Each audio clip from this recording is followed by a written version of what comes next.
Masyarakat Indonesia geram karena vonis terhadap koruptor timah Harvey Muiz dinilai terlalu ringan dan tidak sebanding dengan kerugian negara yang ia timbulkan. Sejumlah video yang menyindir Hakim Pengadilan Tipikor pun viral di media sosial. Pelaku pencuri hukuman 10 tahun penjara, si 300 triliun ya, tahun penjara karena Anda berperilaku baik dan sopan. Kalau pemimpin sudah seperti singa, menteri sudah seperti serigala, wa qudatuhum kal kilab, akan muncullah para penegak hukum yang mentalnya seperti anjing. Masyarakat Indonesia geram karena vonis terhadap terpidana kasus korupsi timah Harvey Muiz dinilai terlalu ringan. Majelis Hakim Pengadilan Tipikor yang dipimpin Eko Arianto menjatuhkan vonis 6,5 tahun penjara dan denda 1 miliar rupiah. Hukuman ini dinilai tak sebanding dengan kerugian negara yang ditimbulkan, yakni mencapai 300 triliun rupiah. Inna lillahi wa inna ilaihi raji'un. Penegak hukum yang mentalnya seperti Sebuah video yang menampilkan Hakim Eko Arianto yang diedit dengan suara ceramah almarhum Ustadz Zainuddin MZ pun viral di media sosial. Video ini bernada sindiran terhadap hakim yang dianggap tidak adil. Ada pula kartun parodi yang diunggah pakar hukum tata negara Ferry Amsari. Video ini bercerita tentang maling ayam yang divonis 10 tahun penjara. Sementara koruptor yang dinilai berperilaku sopan dan baik dijatuhi vonis lebih ringan. Selanjutnya, Anda pelaku pencurian ayam ya? Iya Pak, saya sendiri. Kamu dijatuhkan hukuman 10 tahun penjara. Kok bisa begitu Pak? Selain itu, sebuah video memperlihatkan artis Sandra Dewi memeluk suaminya Harvey Muiz juga viral di media sosial. Dalam video, salah satu hakim tampak senyum-senyum menyaksikan adegan ini. Sikap hakim ini kemudian menuai kritikan sejumlah pihak karena dinilai tak pantas. Salah satunya mantan Menko Polhukam Mahfud MD yang ia ungkap melalui cuitan di akun X pribadinya.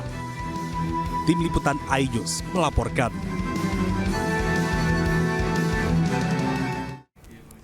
Mahkamah Agung menyebut pengawasan yang dilakukan terhadap para hakim di lingkungannya sudah sangat ketat. Namun MA menghormati pihak-pihak yang hendak melakukan upaya hukum terhadap dugaan pelanggaran etik hakim. Jadi Mahkamah Agung itu sudah begitu rapatnya membentengi aparaturnya. Karena bisa bandingkanlah dengan lembaga lain. Di Mahkamah Agung itu ada 5 rambu-rambu. Yang pertama pengawasan yang dilakukan oleh Komisi Yudisial. Yang kedua pengawasan yang dilakukan oleh Badan Pengawas Mahkamah Agung. Yang ketiga pengawasan yang dilakukan oleh Ketua Pengadilan Tinggi sebagai propus terdepan. Yang keempat pengawasan melekat berdasarkan Perma nomor 78 dan 9, di mana seorang pimpinan pengadilan wajib melakukan pembinaan dan pengawasan kepada anggotanya, dan bila mana terbukti anggotanya melakukan perbuatan hukum dan pimpinan tidak melakukan pembinaan dan pengawasan, maka pimpinan akan kena sanksi. Yang kelima, siwas. Masyarakat bisa mengadukan langsung tingkah laku dan perbuatan yang tercela ya aparat penegak hukum di Mahkamah Agung kepada pimpinan Mahkamah Agung. Jadi ada 5 sebetulnya.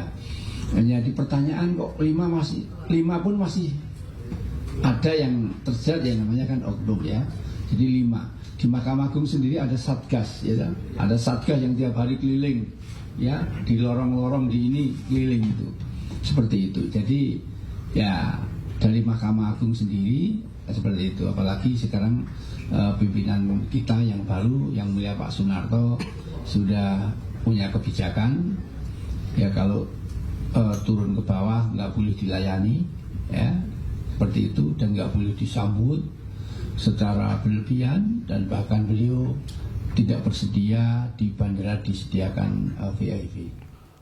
Menko Politik dan Keamanan Budi Gunawan ini menyebut Presiden Prabowo Subianto memahami keresahan masyarakat terkait vonis Harvey Muiz. Ia juga memastikan Komisi Yudisial dan Kejaksaan Agung sudah mengambil langkah tegas. Menurut Budi Gunawan, Presiden Prabowo sudah memerintahkan Jaksa Agung untuk mengambil langkah hukum banding.